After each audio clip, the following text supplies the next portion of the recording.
Flying Scotsman here, and welcome to this video. Now, in the last video, you saw me unbox the Dell Inspiron 1545 laptop and power it on.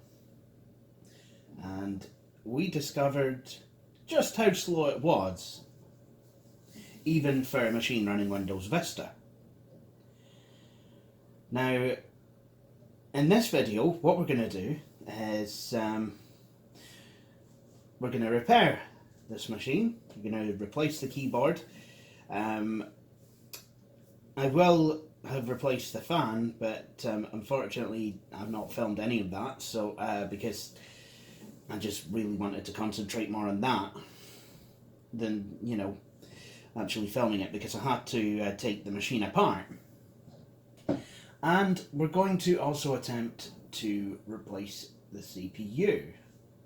So, without further ado, let's get stuck in. Here folks, a few days have now passed, and I've actually been shopping. Yep, that's right, I've got a couple of new items for this machine to hopefully bring it back up to code, but not a battery, not just yet. The battery will come, hopefully, but not just yet. First thing I've got was a new CPU. Bought a Core 2 Duo T7500. So that hopefully should give the machine a wee bit more pep, and some hardware virtualization if I need it. I also have a new thermal fan. And I have a new keyboard, which I've not actually opened yet. The keyboard came this morning. Hopefully it's good. So my plan this afternoon is to install all these parts. Now, there is going to be a slight issue, because in order to install the thermal fan, I literally will have to remove the system board, which means everything else has got to come out. Hopefully not the speakers though. But I have the Dell service manual for this machine, and hopefully it should see me right on what needs removed. So what I'm going to do is I'm going to take the system apart off camera. Because when I'm going in that deep into a laptop, I usually like to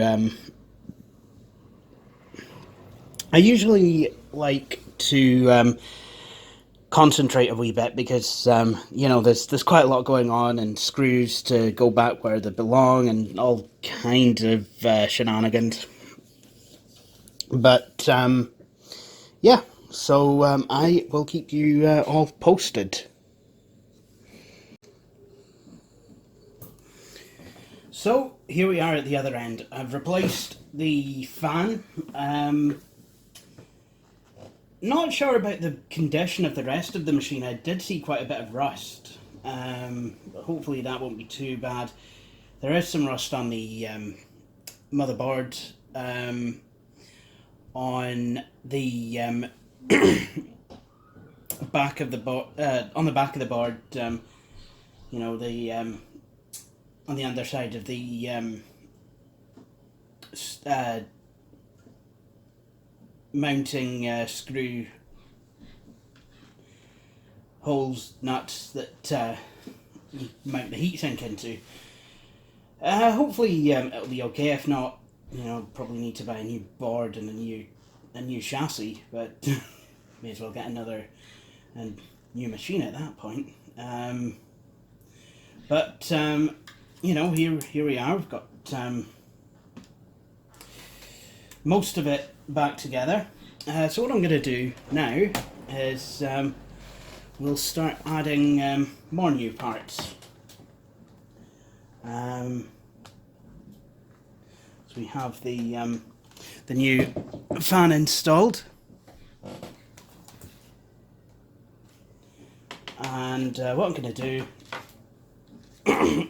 is I just need to unstick this warning about using thermal paste, and if I can do that, then I can free the CPU. That's the CPU in. Now I just need to add a wee bit of thermal gloop.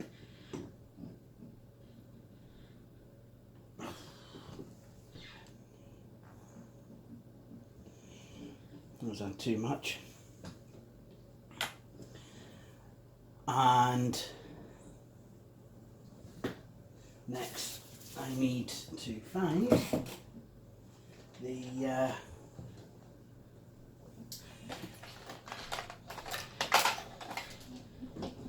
there we go, the heatsink assembly. Now the way this goes on is quite simple. I'm just going to use a wee bit of canned air to just go make sure that it's as clean as possible.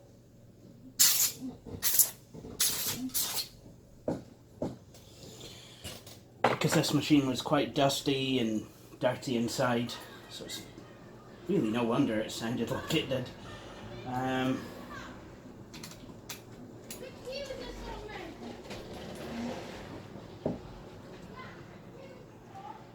Whoops. That went well, didn't it? There we go. What I'm going to do is... Oh, bloody hell.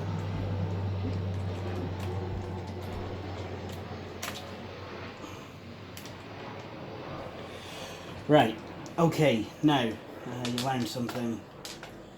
Don't use the wrong bloody screw bit. These are Phillips head screws. So,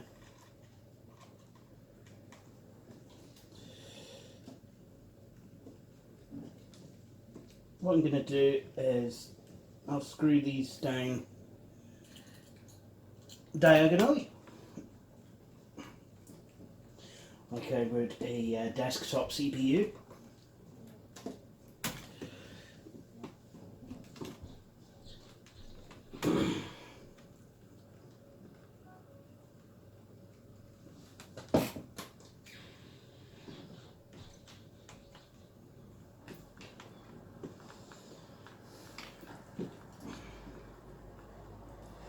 I am expecting someone. I thought that was them stepping out of the taxi or something. Right, and now, just for the final wee bit, screw that screw down, and give this machine some memory. Because, I mean, the next thing I want to do as well, obviously, is to, once I get around to putting the keyboard in, I want to check that the bloody thing actually goes. So,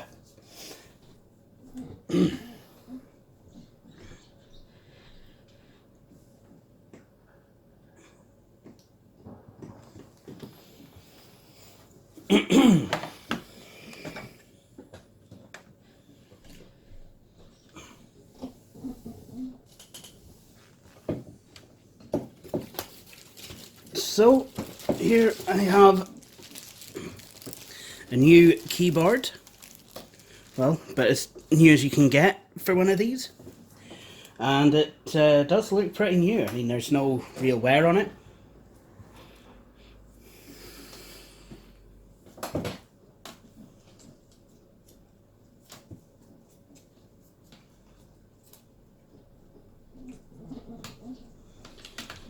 Okay, so what I want to do here is I'm going to take this strip and obviously, no, that's not going to do it. I actually need to put some bloody effort in.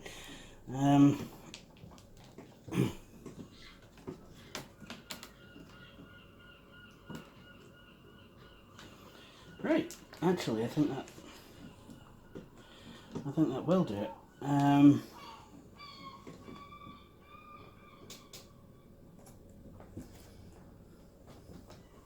So I'm not fully ready to screw the keyboard down just yet. What I want to do is I want to switch. Well, I want to put some power to this machine just to see what happens. I'm just going to put that down to one side.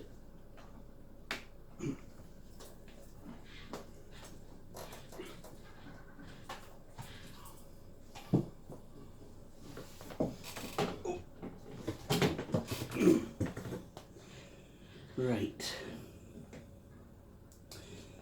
Now on one of these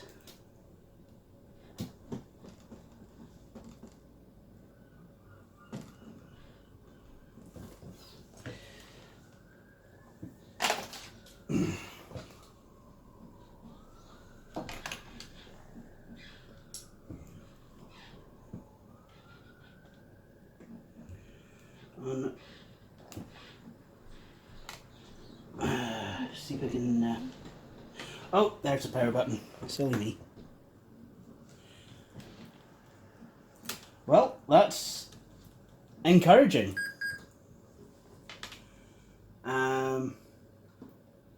Yikes. Processor microcode update failure. The revision of this processor is not supported.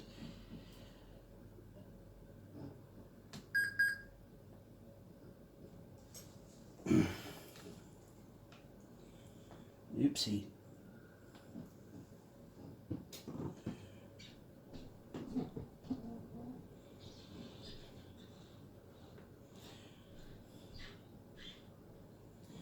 Let's try that again, shall we?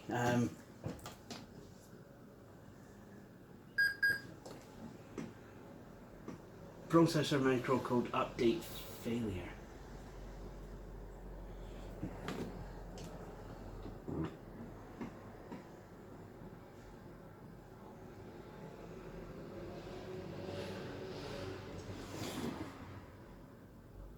I'm glad this BIOS has mouse support, because we are actually getting somewhere. So the machine works apart from the microcode bollocks.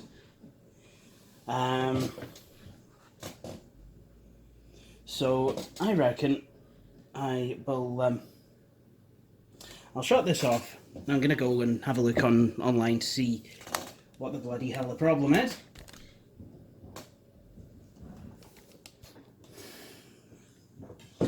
Well, folks, it's been quite a few days since I was last on with this machine. A couple of things have happened. I found that the CPU that I installed in there, the T7500, is not suitable for this machine. No matter. It is here in case I excuse me, wind up with another similar machine I could put the CPU in. Nice. I do have a 2.53 gigahertz P-series, I think it's a P-series Core 2 Duo coming for it. But that is then, and this is now. So what we're going to do, I installed Windows 7 on this machine before, but I completely torched the install.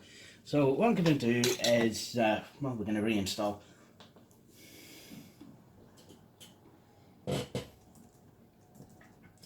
I've actually completely removed the battery on, oh, yikes, that wasn't supposed to happen. On further inspection of the battery, I found that actually it isn't even the original Dell battery, so no wonder it's toast.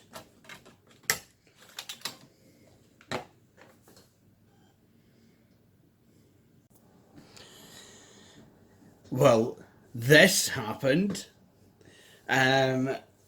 So the reason I reinstalled Windows is because it decided to basically go on a go slow. And, well, like I said, this happened. Yeah. Crystal Disk Info has became Crystal Method. This hard disk has got a caution on it, which usually on Crystal Disk Info it means run fast, quickly now, and yeah.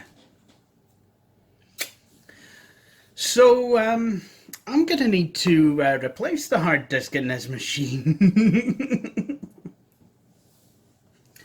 So yeah, I think that's probably what's been causing some of the, kind of stranger behavior and some of the performance hits on this machine. So yeah.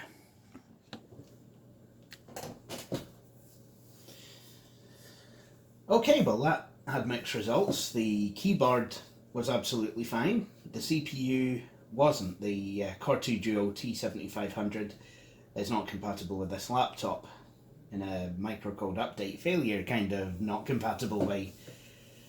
So, well, I have a solution. It's about a week later now, and a couple of things have transpired. Firstly, I have a new CPU for this machine, clocked at 2.53 gigahertz. I forget the model number, but hopefully this should actually work with this machine. And I have here a 500 gigabyte hard disk, a Hitachi one, HGST, and this is from January 2015. Hopefully it should work. So what I'm going to do here is we're going to actually install the CPU. We're going to uninstall the Pentium. Hopefully this Core 2 Duo will work. And we're going to replace the hard disk, and we're going to give this machine a fresh install of Windows 7 from a Dell DVD.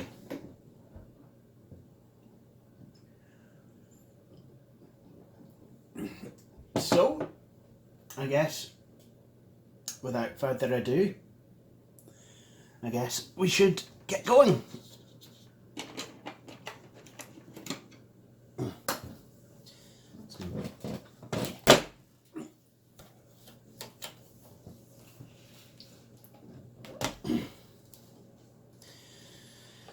So, the CPU, as you've seen, is quite easy to install. It's on this back panel.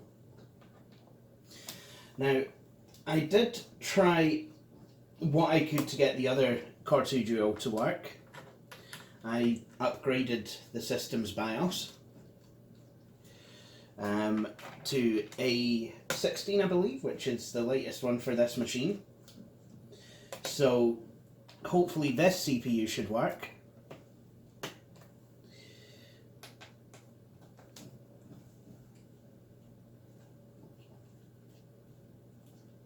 Like I said though, last time I could not get it to, could not get the CPU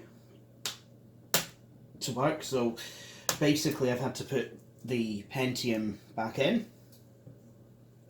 That's okay. So here is the CPU heatsink assembly. So the plan here is to first of all undo the screw on the chipset's heatsink. I do believe these screws are captive.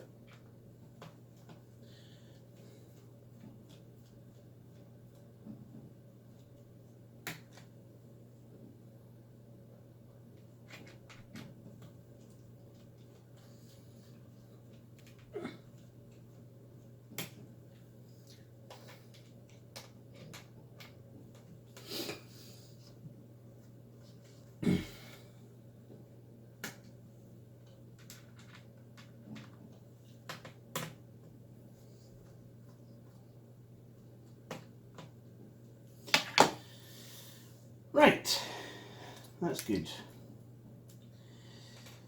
So I've undone the screws on the entire cooling assembly.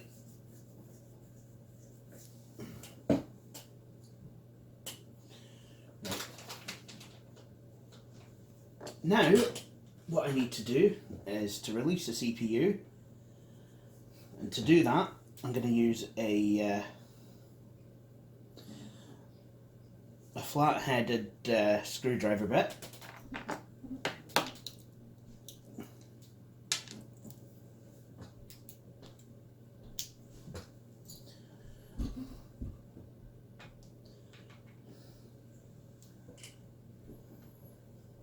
Turn the screw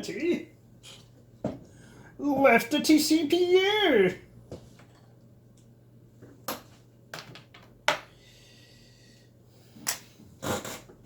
So before I do anything else, I'm going to clean both the heatsink and the old CPU and the new CPU actually, because it's cluttered up.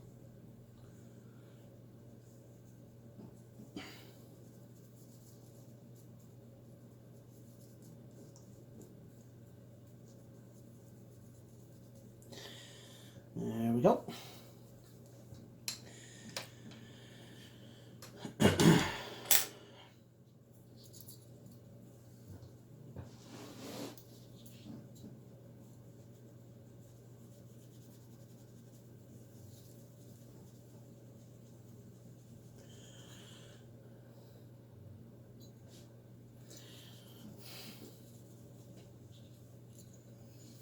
The rest of this thermal pad's on here.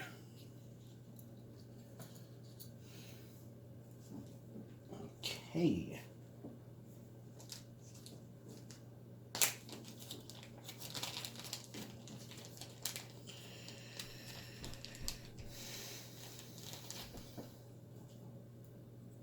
So here is the new CPU.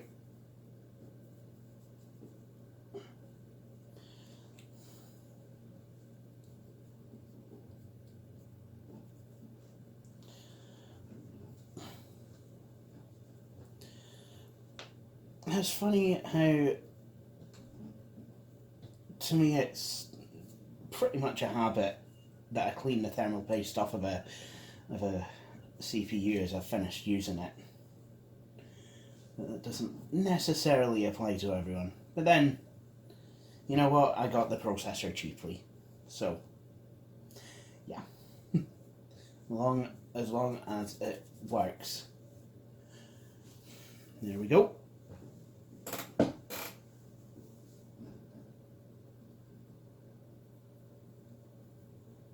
There we go.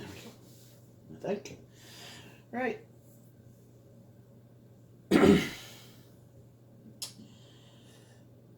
So it's now time to put in the new chip.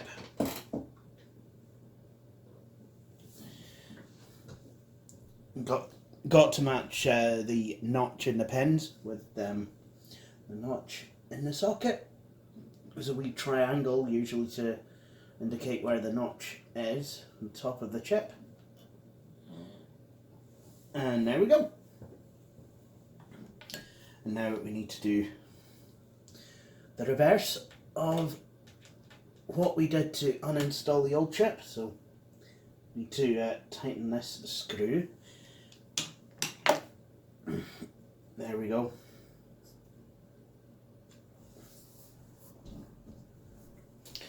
And then we need to add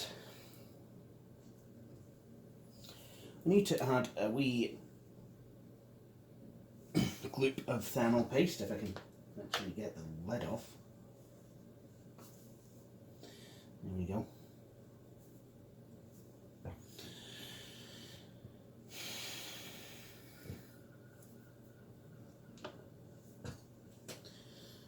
Don't need anything. I don't need any more really than a wee pea-sized drop, if that. There we go.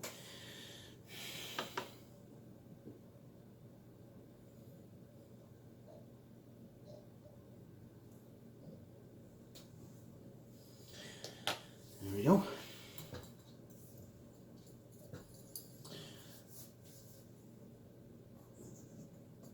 And now it's a case of reinstalling the cooling assembly. There we go. I think. There we go.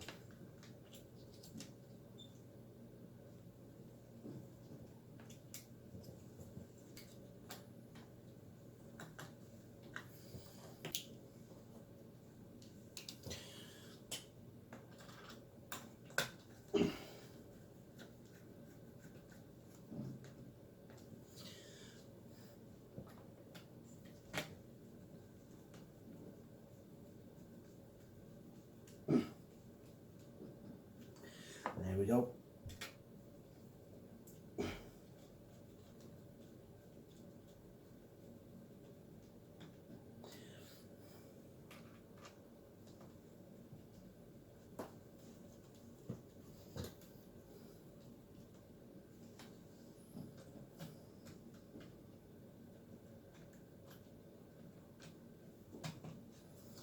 Oops.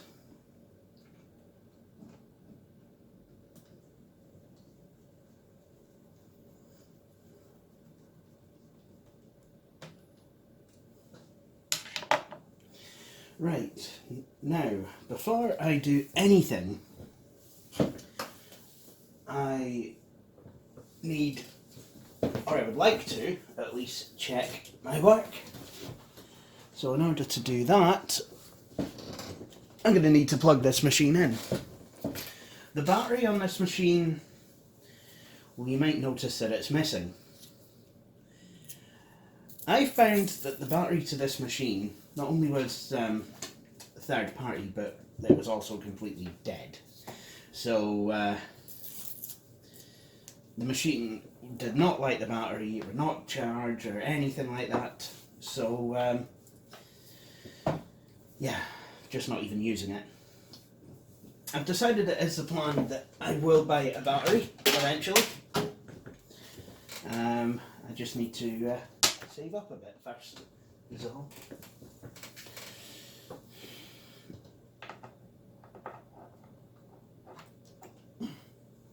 So let's check this out. Fingers crossed. All right.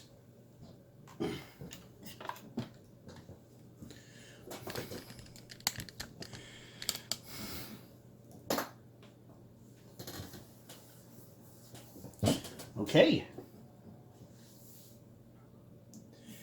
That is a lot more reassuring. I'm not getting beep beep from the machine and it throwing a fit about what it likes and what it doesn't like. It's got 4 gigs of RAM and an Intel Core 2 Duo P8700 at 2.53 GHz with 3 megabytes of cache. Nice. It's so that is that's good.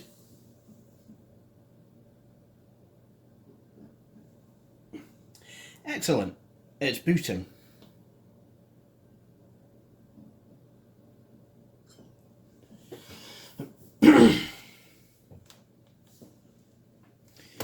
So I would call that upgrade a success. Now we can move on to the second part of the upgrade. I guess before we do, we can actually tidy up here by putting the cover back on. And it goes on the other way. Of course it does.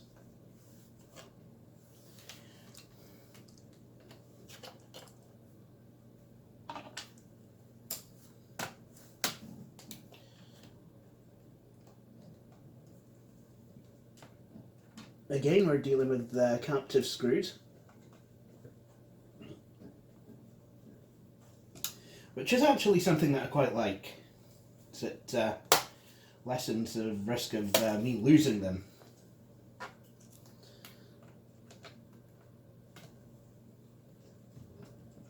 when you're visually impaired, doing this kind of work, it becomes quite entertaining. Makes things a lot difficult than they otherwise have to be.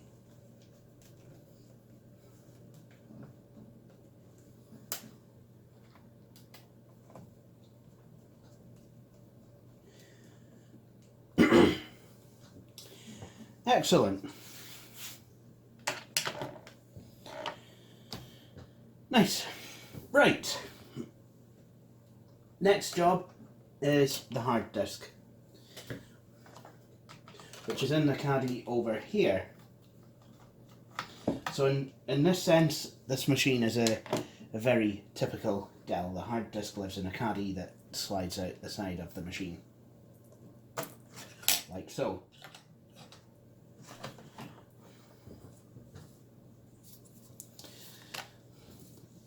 And the drive that's in here is a Samsung. So, yeah. It is no wonder that the drive is dead. It's a shame, really, because Samsung used to make pretty good, reasonably good drives. And then they were bought by Seagate or something. Yeah, Seagate over the years seemed to have went a bit bun fringe. So, and that's a shame, because I mean, I remember all of my machines used to have Seagate drives in them.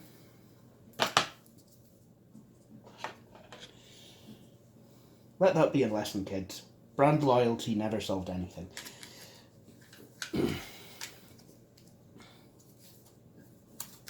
That said, I solemnly swear that I did not choose for a Samsung drive to be installed in this machine.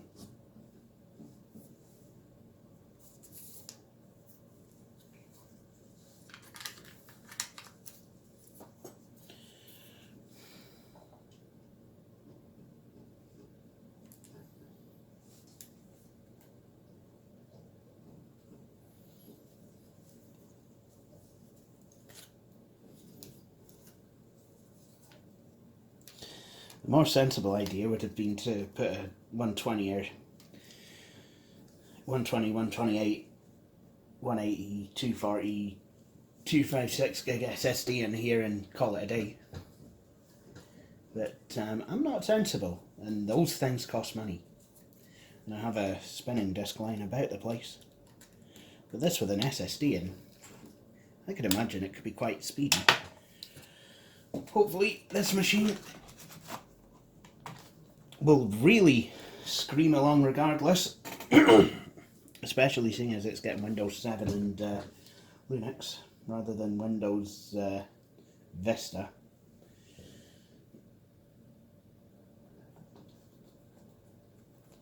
Alright. So, the hard disk has been replaced. This one I'm probably going to erase and then destroy.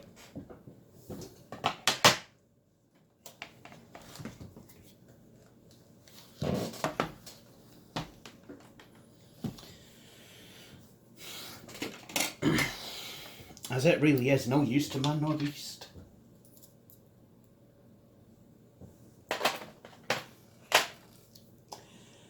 Excellent. So now all the hardware is done. I probably should again check my work, because I could have either wrecked the laptop or the hard disk could be wrecked. And I'm just kind of there assuming that it's going to work. Which, to be fair, it was working fine this morning. Well, it was working fine when I took it out of the machine I had it in.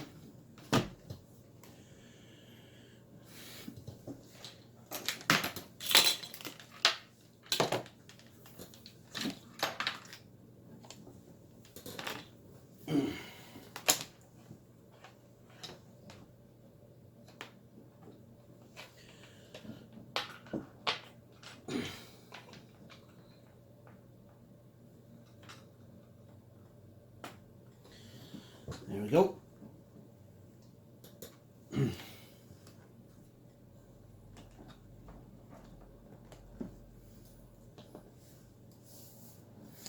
So we're going to start the machine once again.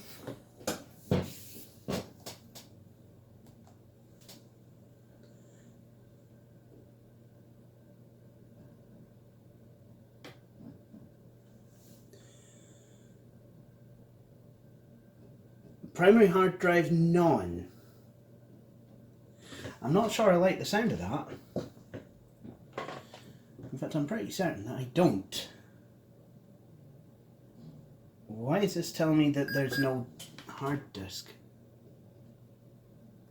Oh, wait a minute.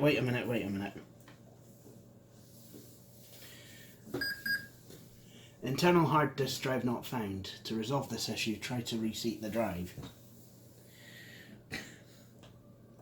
Well, isn't that always the way?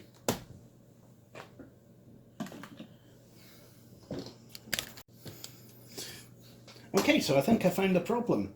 This hard disk is one of the smaller 7-inch types. And obviously this machine was designed for the larger 7-inch, 7mm types. This machine was designed for the larger 9mm types. So, when I install it into the hard disk bay, it can quite easily miss the connector, which causes, obviously, it not to be connected. However, I did get this wee thing with an SSD. So what I think I'm going to do, I'm not going to stick it down, because I don't know, how long this machine is going to have this hard disk. But what I am going to do is just kind of slide it in, and just kind of slide this spacer in with the hard disk, and that should give it enough leverage to actually go into the connector.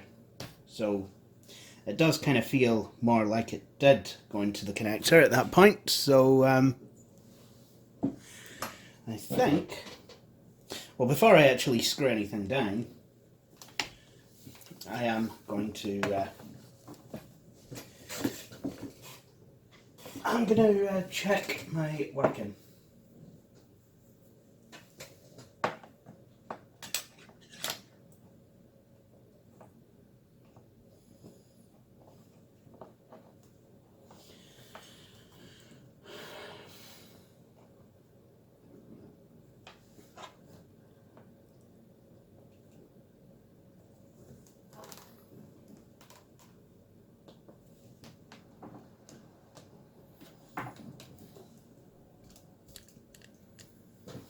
Okay, and there we go, 500 gigabyte hard disk.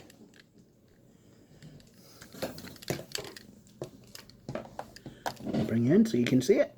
There we go.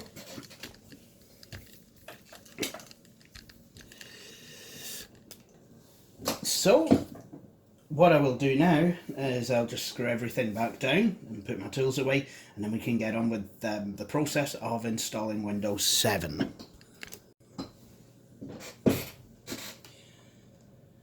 So now we are ready to install Windows 7.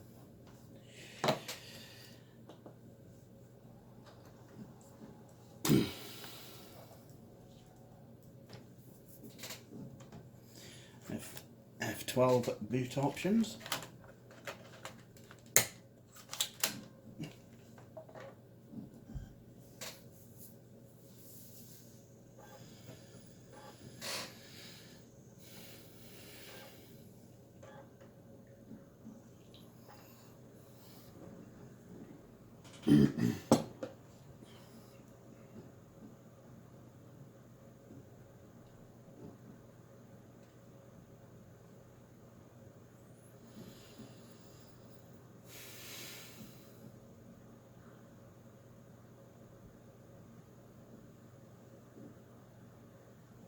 I'll wait.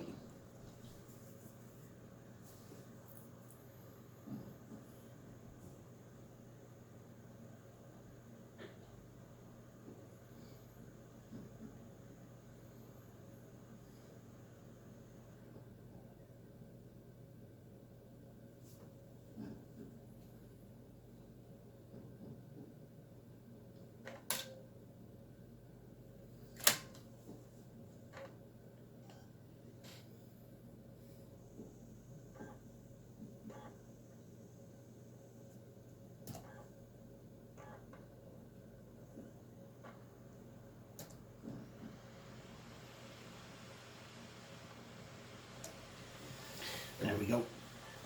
Now, some people have been asking me, why don't I use the operating system that's on the recovery partition? Well, apart from the fact that the hard disk is toast, that came with this machine, there was no recovery partition on it. That is one of the things that I did check. I usually do check these kind of things out. I know I didn't check it on video, but I had actually checked, and there wasn't one there.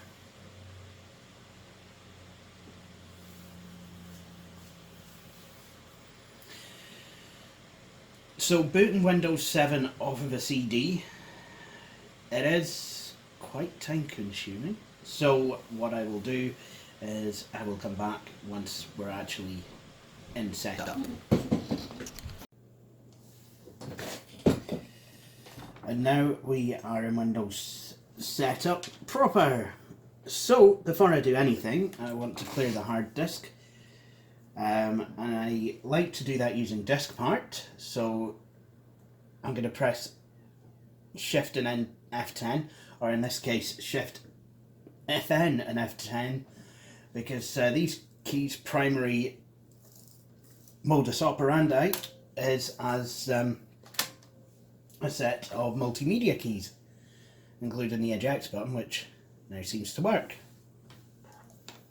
So I've opened up a command prompt, and what I'm going to do now is type in disk part.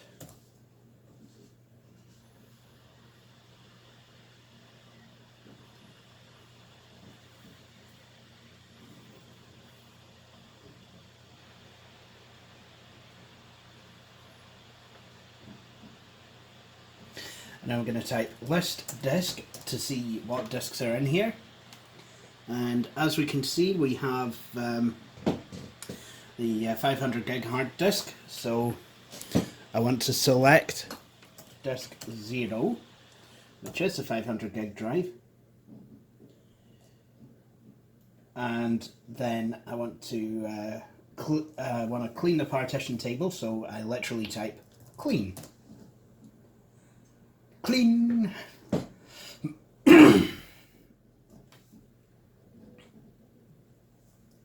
And then I'm going to exit out of that, and then exit the command prompt window itself.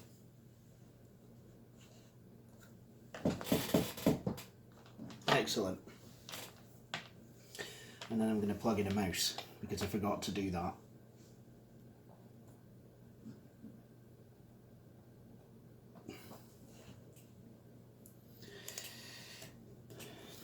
Okay, so it's a United Kingdom keyboard layout. So I'm going to click next, and then install now.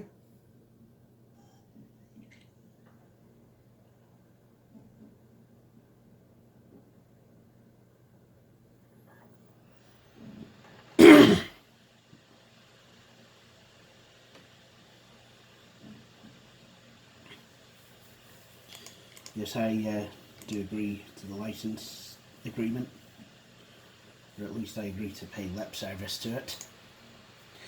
Anyway, I want so now that I've done that, I've clicked custom install. I don't know why the upgrade option is available on here, because yeah, you can't actually upgrade from running setup from the CD-ROM, even if there was a pre-existing OS on here. So click custom, and then you've got disk 0 unallocated space, and what I'm going to do is I'm literally just going to select that disk and click next, and let it sort out the partitions, because it will do that, because it's nice like that.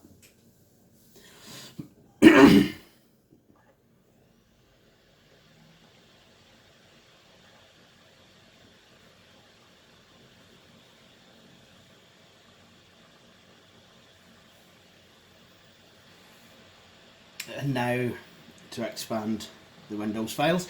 This usually takes a wee bit, so go make yourself a cup of tea. That does work with any version of Windows, not just 98. Would you look at this? I have a box for my CPUs to go in. So I'm going to let not only this one join them, but also, if I can find the bloody thing,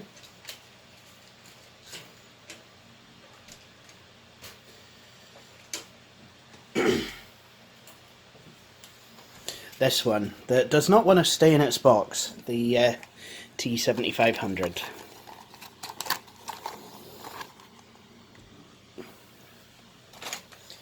Because I just have this feeling that the Dell Inspiron 1525 is not going to be the last machine I collect that would be able to take one of those.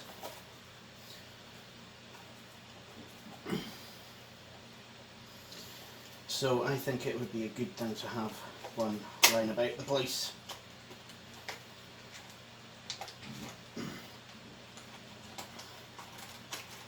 I've actually started taking some of these boxes with me to Retrofest, because I know that they're going to come in handy.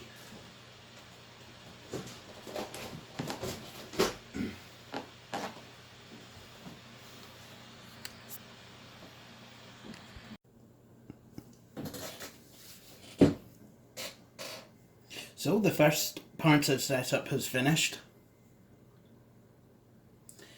And now we're going to be booting from the hard drive.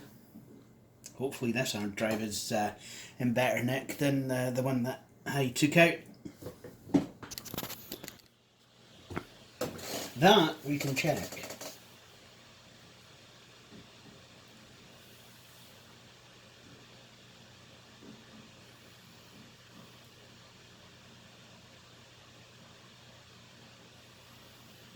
Setup as starting services. Ooh, what kind of services? Is Windows 7 going to start a decent bus service for Aberdeen? Called it! I just realised there's another cable I want to plug in here. I want to plug a cable into this laptop's internet hole.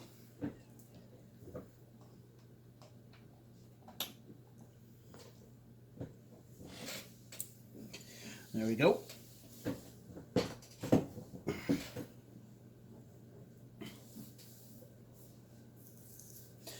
So when the time comes, I'll be able to actually, you know, get out to the internet as well as my local area network, where all my files and programs is.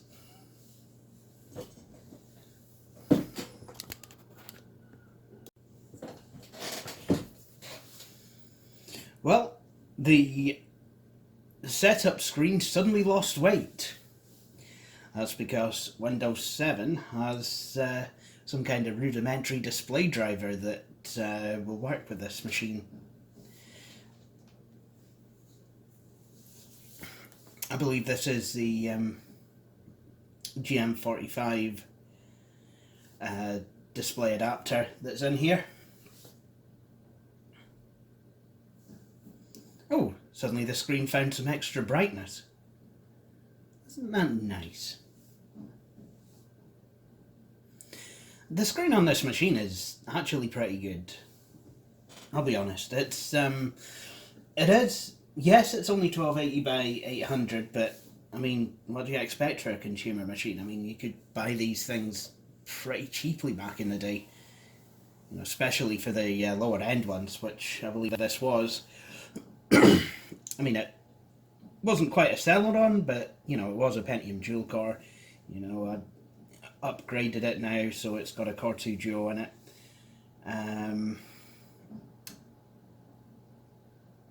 I am not sure whether this CPU has hardware virtualization on it, but I do plan to go into the setup program and find out, and I know some of you probably have the Intel Arc web page open, and you're screaming at me that it either does or does not.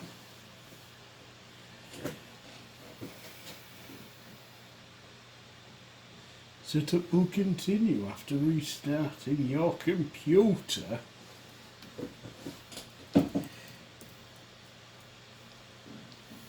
So let's go into setup now, actually. I can do that. Let's have a look at the battery information, shall we? That ought to be good for a couple of yucks. Not installed. Unknown. Well, of course not. Boot sequence. Yep, that's all good. 10th of August at 9:27. Yep.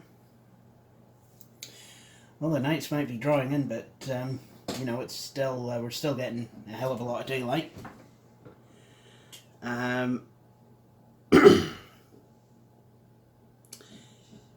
Enabled with PXE, blah blah blah. That's SATA operation AHCI. That's exactly what I wanted. Enable external USB port. Yeah, good. And enable module bay. Yep. Video LCD brightness. It's all up at maximum. Performance Intel speed step. That's enabled. Virtualization support. Enable Intel virtualization technology. This option specifies whether a virtual machine, VM, can utilize the additional hardware capabilities provided by Intel virtualization technology. I would say yes, we want this. This is something that we want. Good. That's that enabled.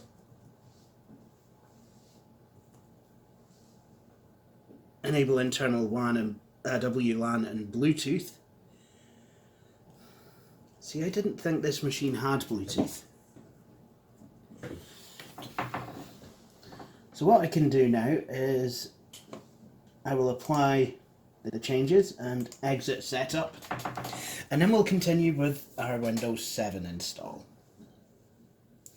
Hopefully enabling virtualization technology, you know, partway through setup should not hurt anything.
Setup is checking video performance.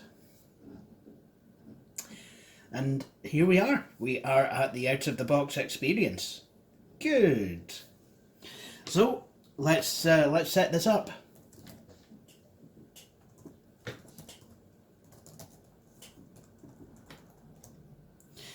And I'm just going to type my password in. Right. Going to use the recommended settings for updates. Date and time, as we established earlier, fine. I'm not going to connect to a wireless network right now because I'm actually going to use the wired network. Select your computer's current location, home. If the wired network adapter wasn't working, that would not have came up. It would have just said, okay, well, we're ready to start Windows.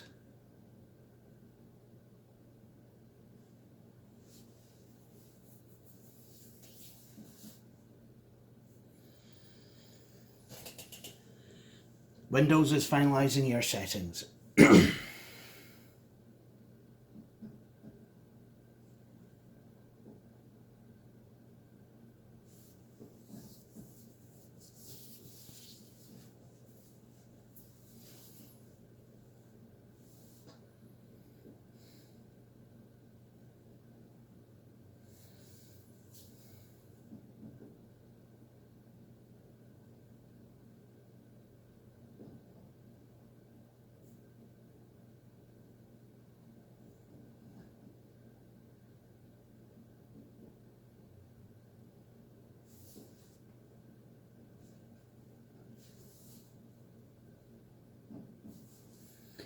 Now we're just preparing the desktop. Still preparing the desktop.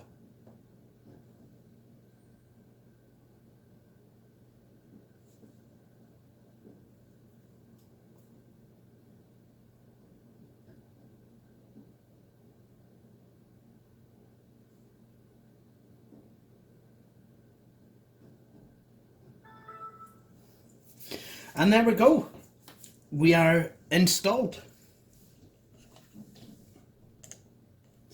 Okay, so now there is a couple of things that I wish to do before continuing. First off, I would like to change the mouse pointer. Do not allow the theme to change the mouse pointer.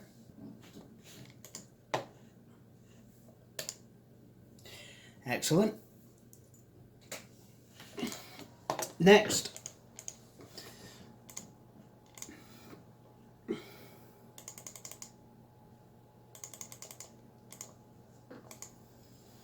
going to do that.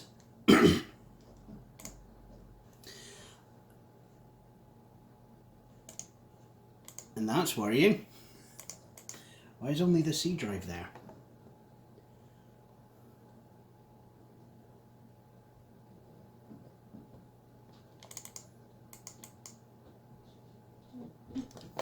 That's not good.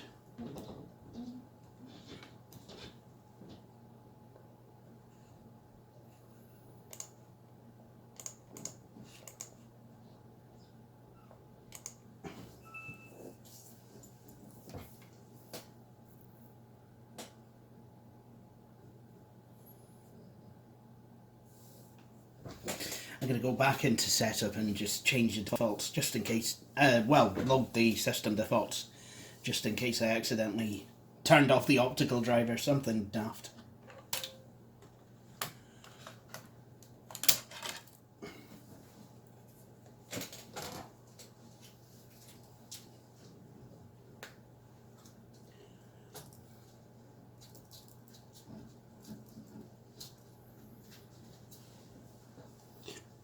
Okay, so I'm going to load defaults.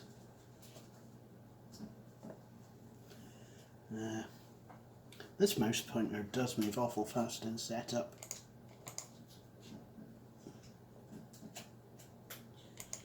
There we go. Before I finish that, I'm going to enable Intel. Yeah, oh, it's enabled it by default. That's nice.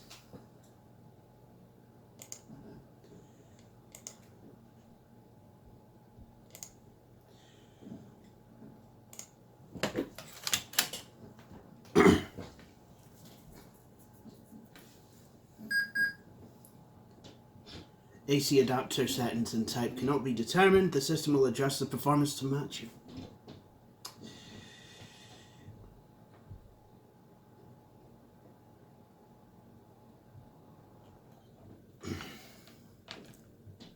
This is the right type of adapter, I can assure you that.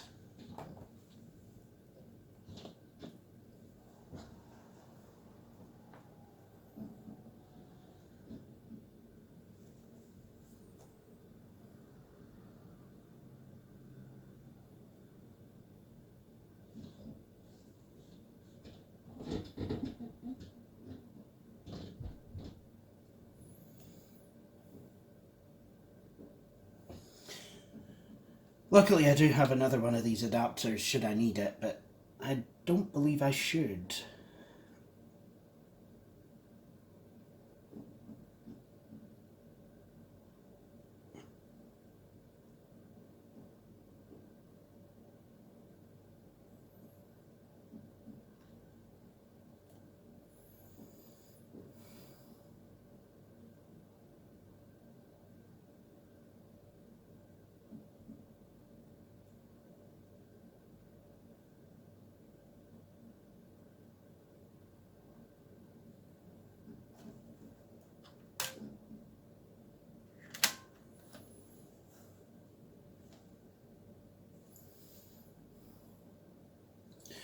I'm not liking this sign. This is not a good sign.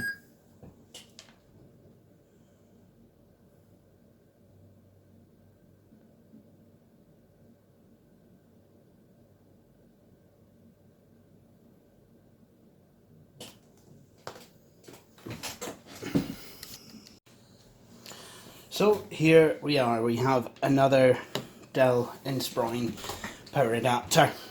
Because once upon a time, my sister had one of these machines. This one, the cable seems to be a hell of a lot thinner though. So, I don't know what's with that. I mean, this one that I'm using you'd think would be in much better condition, but oh well. What can you do?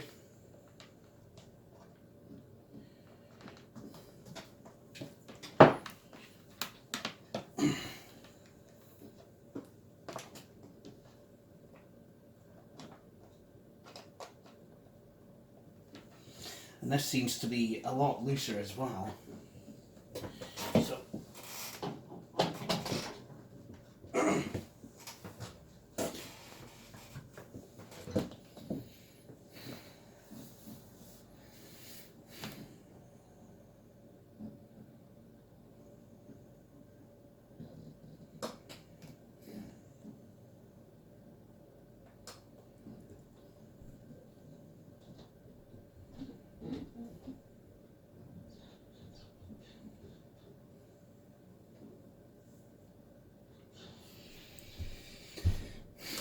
again, I'm not too confident about this.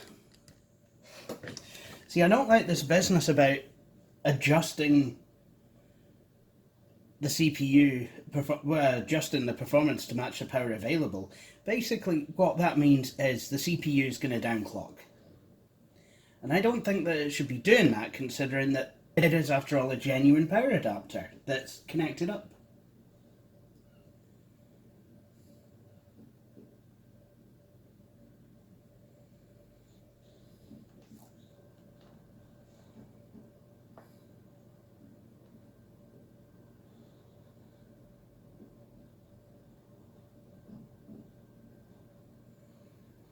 Unless somehow me upgrading the CPU has done it, but see, I don't like this. Although it is saying it's going to run at 2.53 gigahertz, it's...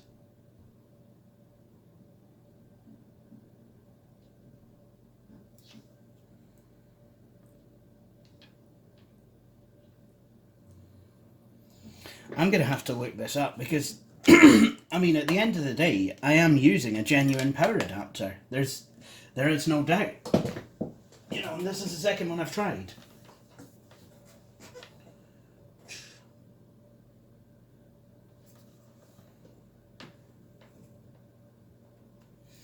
Although I would probably say this replacement one probably is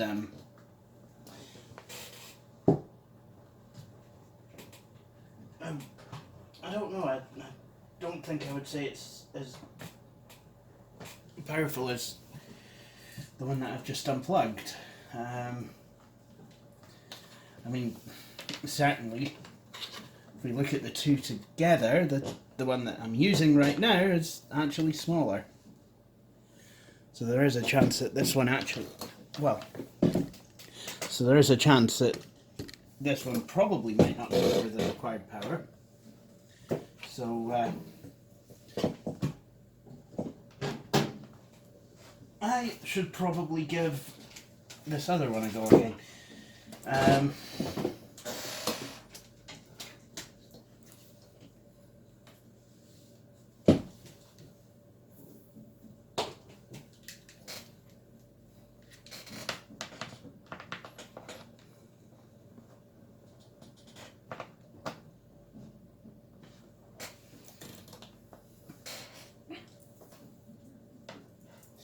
I mean, I wouldn't mind, but this did not happen before when I, switched everything on.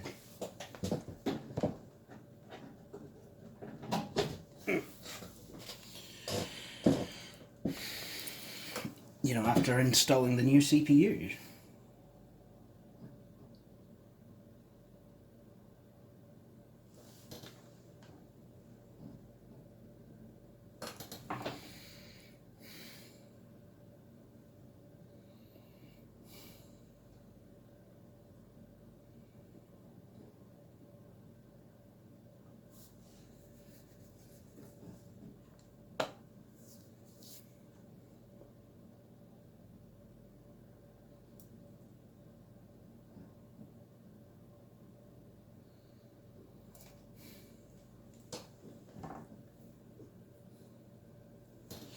This is going to piss and moan again, I just know it. Again though, it takes ages now for it to start up again. Well, not that it did before, but it does now. Because it just does. It just takes years, and it shouldn't. It really shouldn't.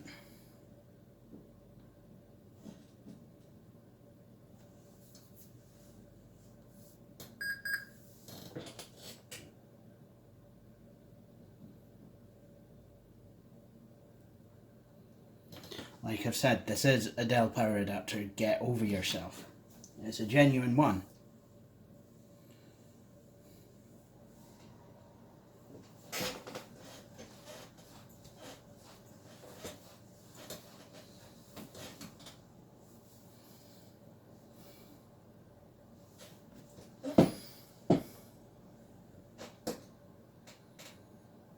And once I'm in Windows, it does seem to be absolutely fine. Well, I say that, I'm hoping that the CD drive works.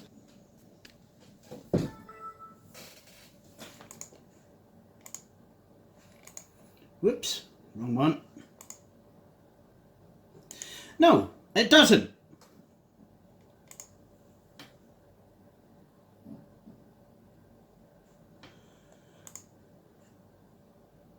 I don't understand.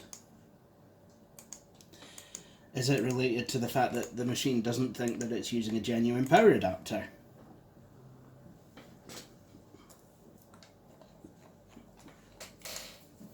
Whatever it is, it's annoying as fuck, and to be honest, I've had enough.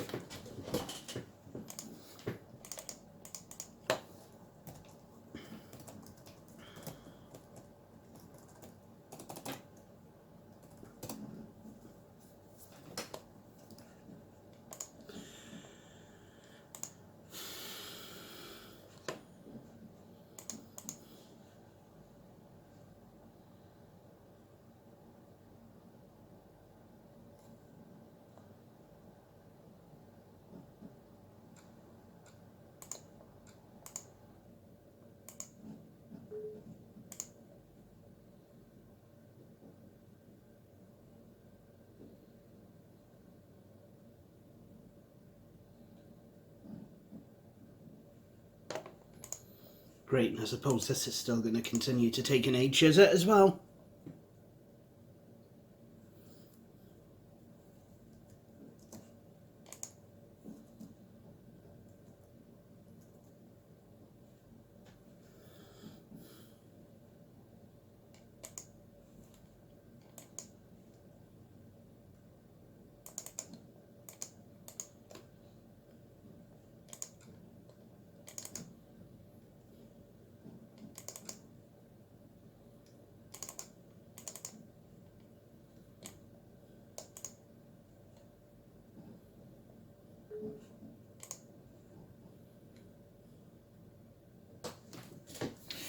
I'm just going to go and install Firefox and see if I can do some sleuthing, because I'm not liking this state of affairs at all. Okay, so what I've done is I unplugged the charger and I unplugged, well, basically everything. Press the power button for 10 seconds and now the machine seems to be back up and running. It'd be my guess that they probably are.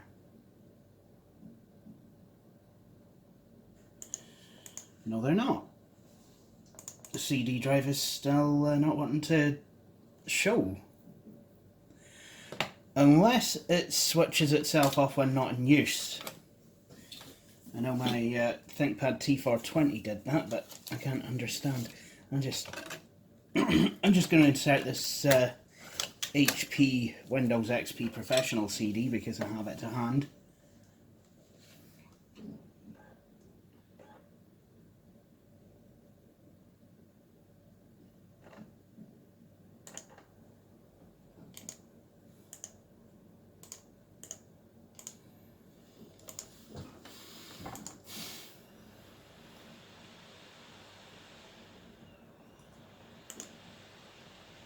Oh! Right. Okay, so maybe it does switch itself off when it's not in use. Oops. So I reckon if I go to the device manager,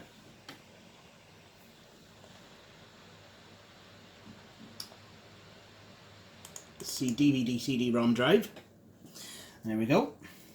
Okay. So the more I know. And the eject button works when the drive is on.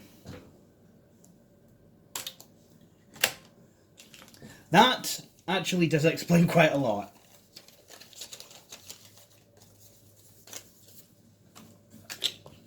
And now the drive, it seems to have switched itself back off. So if I go back to the device manager, it's still there. And now it's disappeared again.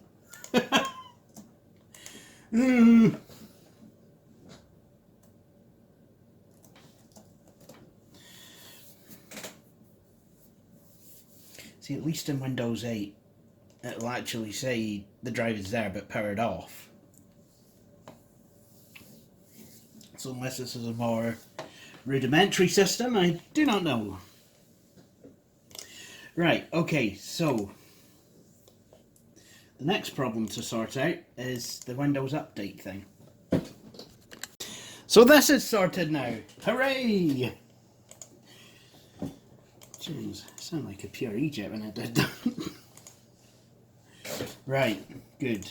I'm getting to know this machine a bit better now. So let's actually go and install some drivers.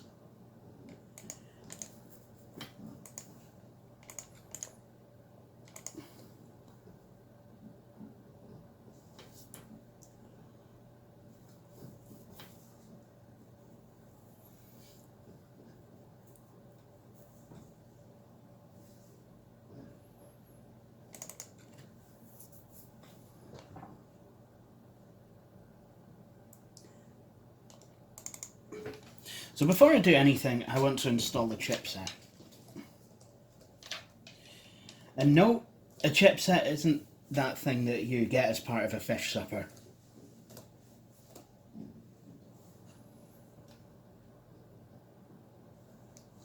It'll also be interesting actually to see if this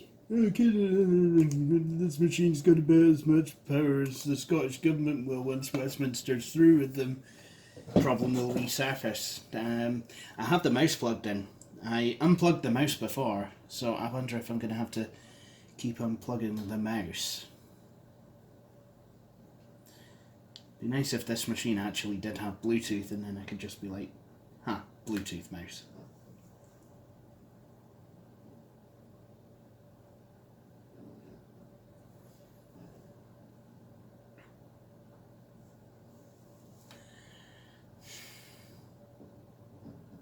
I'm sure I could actually buy a Bluetooth capable card for this system, and I probably will look out for one.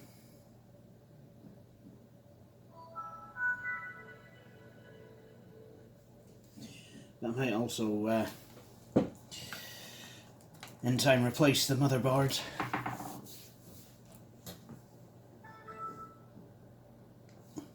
I will say though, this machine is, I mean, okay, it's a fresh install of Windows, so I can't say much, but from what I'm seeing, it does seem to be running now a bit better than it was. Okay, now I could install the video drivers from this file here, but I think actually I'm gonna do it from here.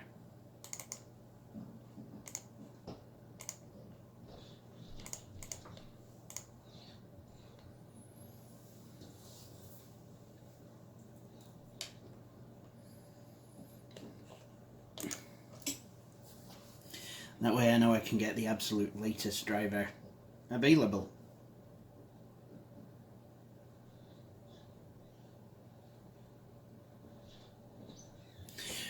These Inspiron 1545s were quite ubiquitous, especially here in Aberdeen.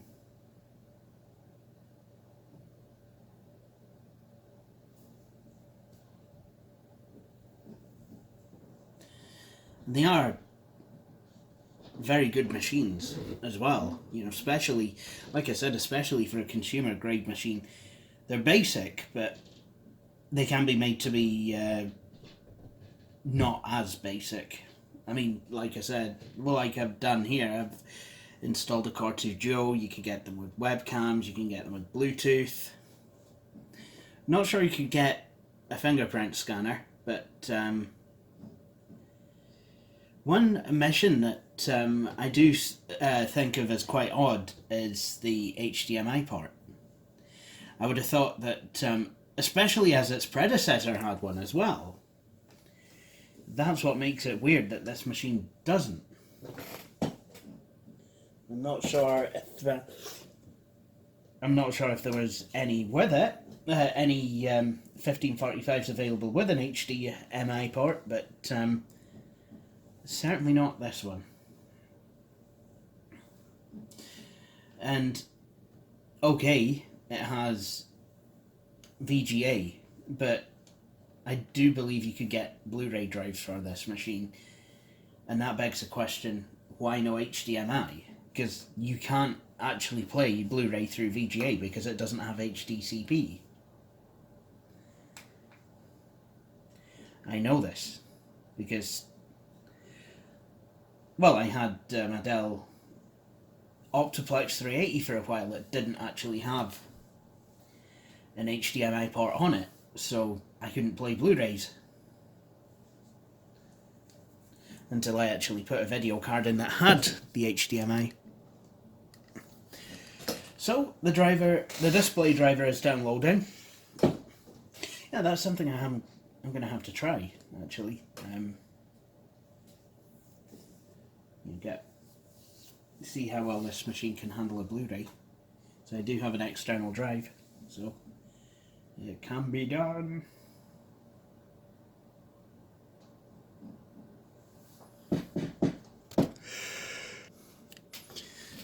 And that didn't take long at all. So we're now getting the latest display driver, at least as far as Microsoft goes.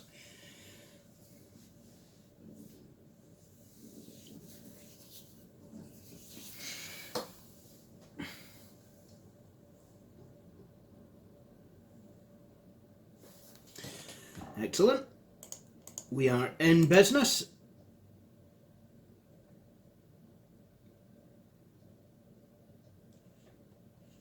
Stop it! Intel 4 Series Express chipset family. And actually, while I'm doing that, I'm going to update the drivers for the monitor, if there are any.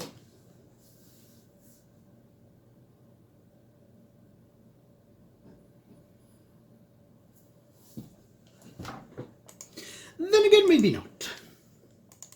But I will update the the network drivers.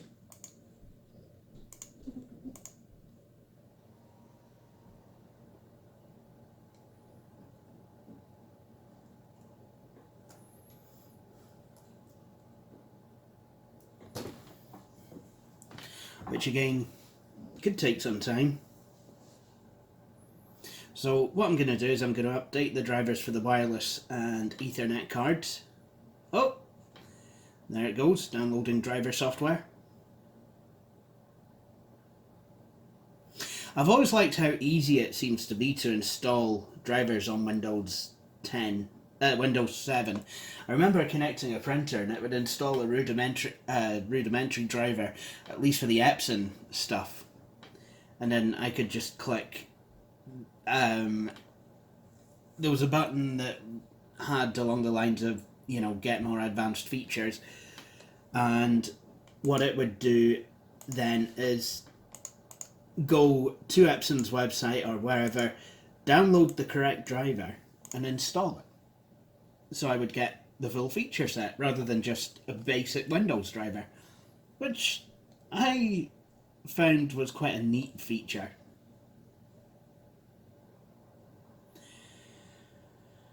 Unlike on Windows Vista, where I installed the printer driver and it installed some kind of European or East European language version of it, and well, that's absolutely fine. I thought at the time it was Spanish, but then, you know, I realised there was no Spanish words in what it was saying, and I think I realised that it was actually installing the Polish language driver version.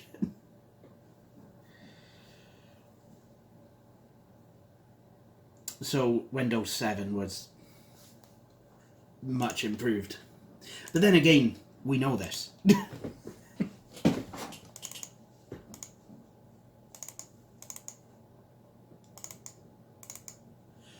While we're at it, let's go ahead and get the latest driver for the sound card.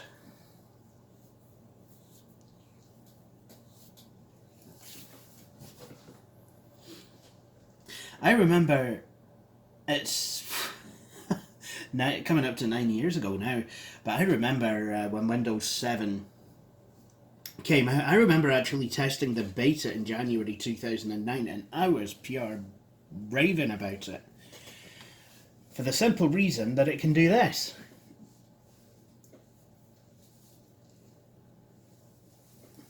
And you would get there eventually.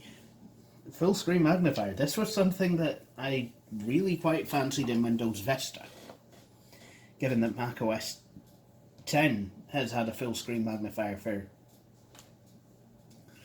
basically since the 90s, if not before.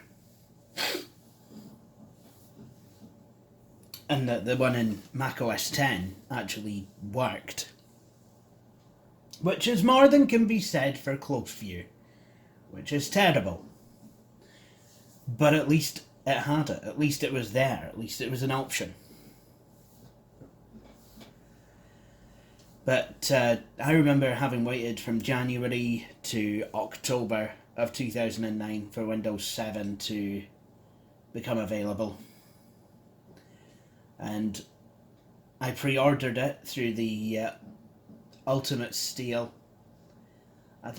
I can't remember if it was that. I remember the Ultimate Steel being a thing back then, and what that was, it was for students. Of course, I was a student at the time. I was reading computing science at Aberdeen University.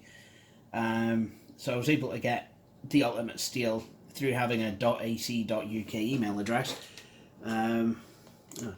Okay, no driver for that then. And I was able to pre-order Windows 7 Professional as an upgrade, which was brilliant. And I remember waiting up, well, no, actually I didn't. I remember, well, no, I did. I waited up until the download started, download became available, and then I went to bed and woke up at about 6 o'clock that morning, and my machine had went to sleep, and I had to restart the update and yeah, then I had, you know, I let it run while I was in class, and then I came home and found that the update was all fully downloaded, but then I had a hospital appointment, so I had to set the update going, the actual install going, while I went to the hospital, and there it was. It was, you know, when I came back, it was at the desktop and all nice and upgraded and what have you, and yeah, absolutely fantastic. And then I realised that at the time, Windows 7, you could actually do an in-place upgrade from Windows 7 by installing it on top of itself, so I ended up doing that. I remember that night pretty well. I celebrated Windows 7's release by eating a Scotch pie, putting on a Jim Reeves CD and installing it from scratch. And then I remember buying, I don't know if this is the right driver for the screen, but we're going to give it a shot anyway. I remember buying a couple more copies of Windows 7. One for my MacBook at the time, my white MacBook, and one for my Lenovo ThinkPad R61i. And then I eventually got a new machine with it on, and unfortunately it was a pile of crap from PC World. That's what it was. It was just literally a pile of old enchiladas. Analog. Yeah, no, that's not the right monitor. So I ended up, after all that, I ended up getting a MacBook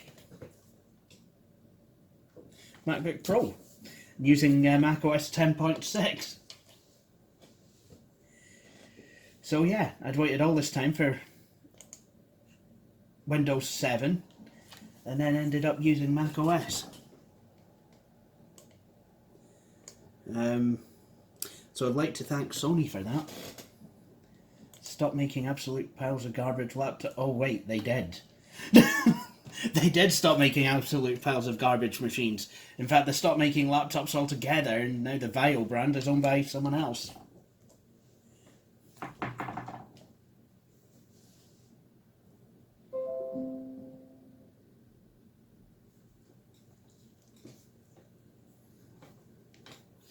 But this is still, to this day, one of my all-time favourite versions of Windows.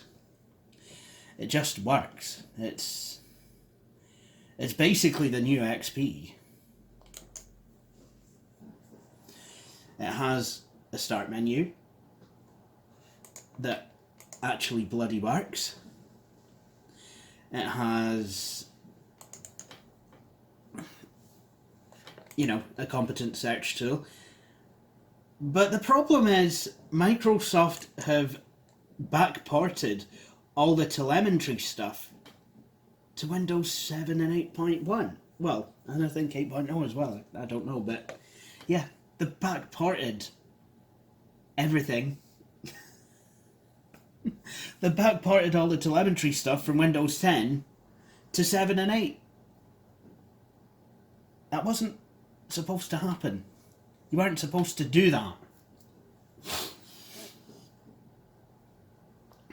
But Windows 7 is getting on in years, and in 2020 it will no longer be supported. Quite sad in a way, I've got to be honest. And we all really will have to, well, any stragglers that are still on 7 are going to have to actually make a move to Windows 10. And you know, I did like Windows 10 when it first came out, very much so, but at the same time there's a lot of stuff that Microsoft are doing with it that I don't like. The fact is, you now need to have a solid state drive to run it.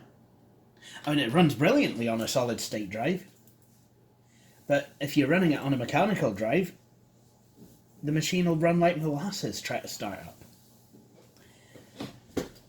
And there's no excuse for that.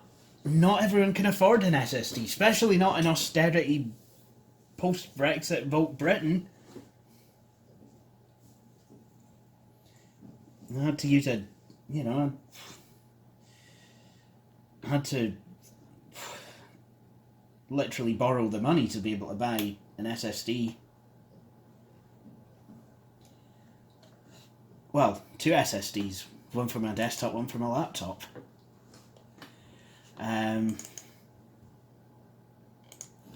Because Windows 10, it just dawdles along. The magnifier kept freezing as well when I was on a mechanical disk. There's a lot of games now that refuse to work on Windows 10.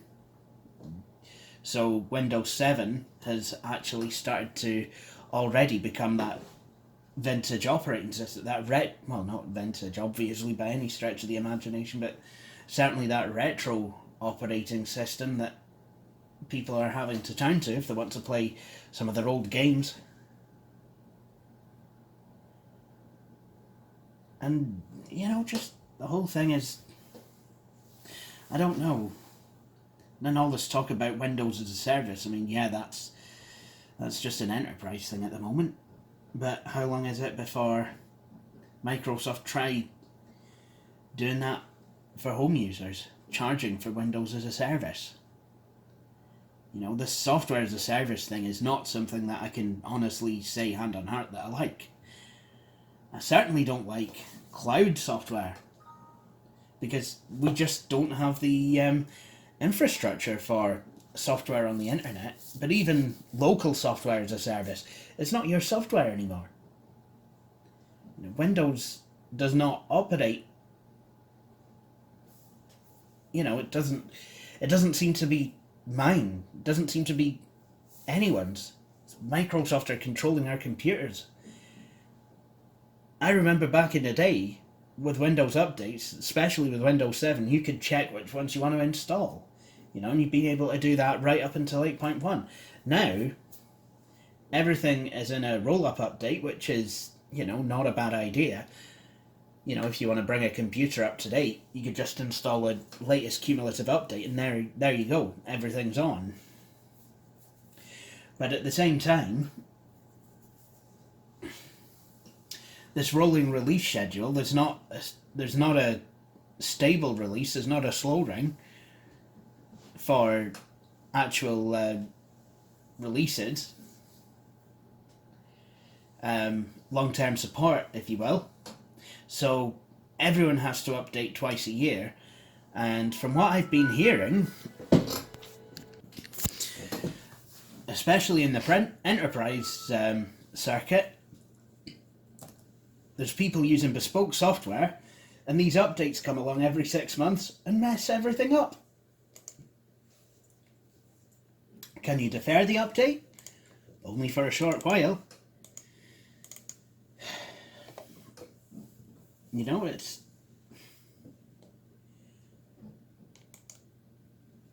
You can try and fight these things, but eventually you just realise that it's going to happen, and you're just going to have to lie back and take it.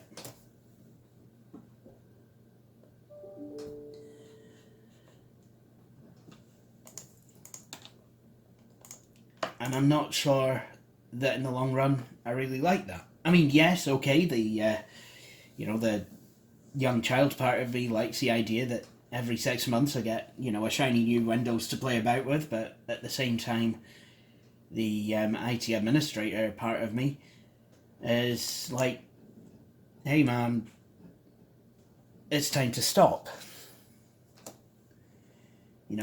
Why don't you at least, fix the bugs? Why don't you actually give us software that bloody well works first time? Instead of all this beta testing nonsense. And I'm not talking about the Windows Insider program here. I mean, that's brilliant. You can sign up to actually be a beta tester. My problem is when Microsoft continually release Windows versions that don't bloody work. Honestly, some of the, especially the anniversary update, 1607, Windows 7 Beta 1 was more stable than that hunk of junk. I mean, when 1703 came out, it wasn't a much better. 1709. Okay, is it me getting an SSD? Or is it just 1709 was better? But I know people who've had problems with 1803. If I'm having to, and I've had computers that won't take the update, and I've had to reinstall from scratch. I can't be doing with that. I can't be dealing with that. And I'm sorry, but it's bad enough that Windows 10 Pro does this, but why in the fuck do you need bloody Candy Crush Soda Saga, or whatever the latest one is, to be installed on a Windows 10 Enterprise image? This is something that you pay Microsoft for. And this is the sort of thing that's going to be software as a service. Why the bloody hell is it installing all these bloody games? You don't need them. Nobody needs them. Even home users don't need them. Install something bloody useful. Give us Word or something. Instead of bloody... jings. I can't remember who makes these games. I'll kick myself when I find out. I mean, these are the same knobs that tried to copyright or patent the word candy. No, you don't get to do that. And why the bloody hell do I want it on my computer? Why do I want this on Action on Disabilities machines? It's a bloody working environment. Solitaire is one thing. Everyone likes a game of cards when, to chill out. But bloody Candy Crush Saga. It's about time Windows was ours again. And do you know how hard that is? To try and take that stuff out of Enterprise? How it buggers up some of the images, I forget what it's called now. The sysprep. Do you know how much it bun fringes all that shit up? Seriously, Microsoft, sort your shit. Because Apple won't. Apple have stopped making computers that people might actually like to buy. Except the troubling part is people still buy them. You have a MacBook Pro with soldered on storage. Nothing with soldered on anything. Well, nothing with soldered on components that should be user replaceable should ever be called Pro. This Dell Inspiron 1545, a cheaper consumer laptop, is actually much more professional friendly than what the current gen MacBook Pros are. At least if anything goes wrong on this machine, I can actually take it apart and replace it. And it's very, very simple to do as well in terms of laptops, in terms of consumer-based laptops. And yet here's a Pro machine that has about as much upgradability as your average tablet. Actually, the funny thing is, I can replace the storage on my tablet because I own a Dell Venue Pro. But that's not the point.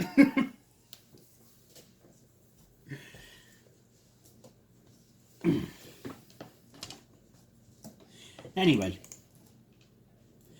so now that I've had my wee rant for the month, year, I guess,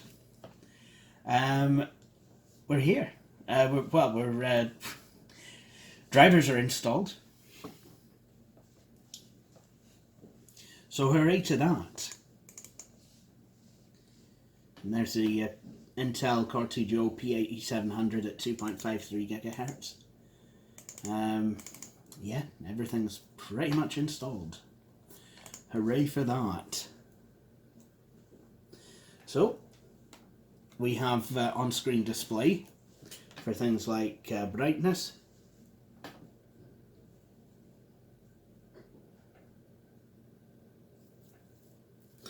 wireless on and off. I can change the monitor, what monitor is displayed, so computer only. Battery status, there's nothing there.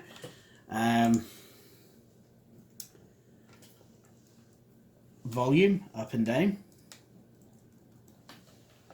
And I've got my usual multimedia keys, and then an eject button that works when the CD-ROM drive is switched on.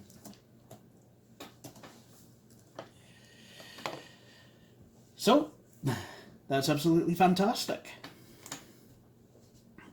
So now, I guess it's time to continue installing stuff and update Windows as far as it'll go. And, well, before I do any of that, I'm going to install my printer. Let this computer print. So, what I'm going to do is install the Samsung Universal Printer driver.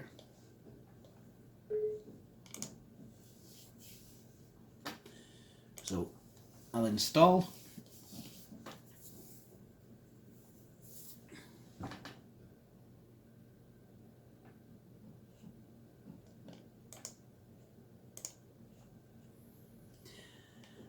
The printer's over network. No, my printer's already connected to the network, and there it is.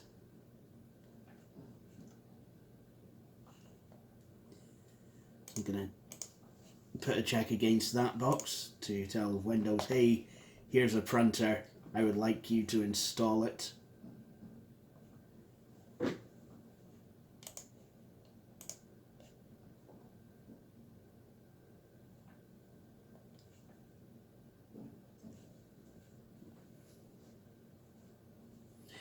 Don't take chances. Use genuine Samsung toner.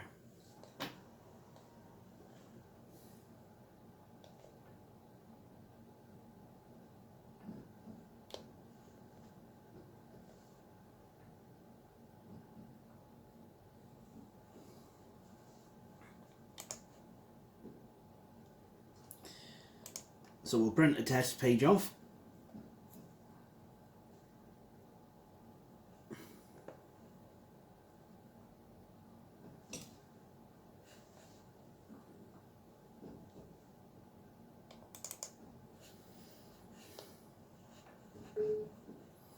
While that's doing that, we'll install the Samsung Easy Document Creator from Roxio. No, I'm kidding on.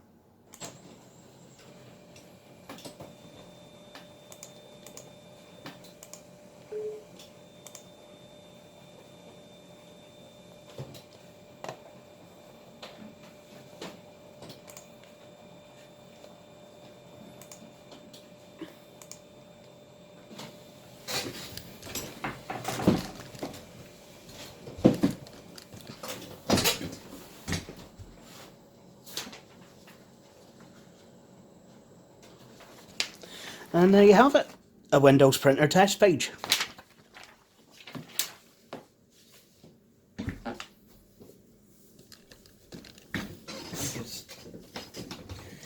Yeah.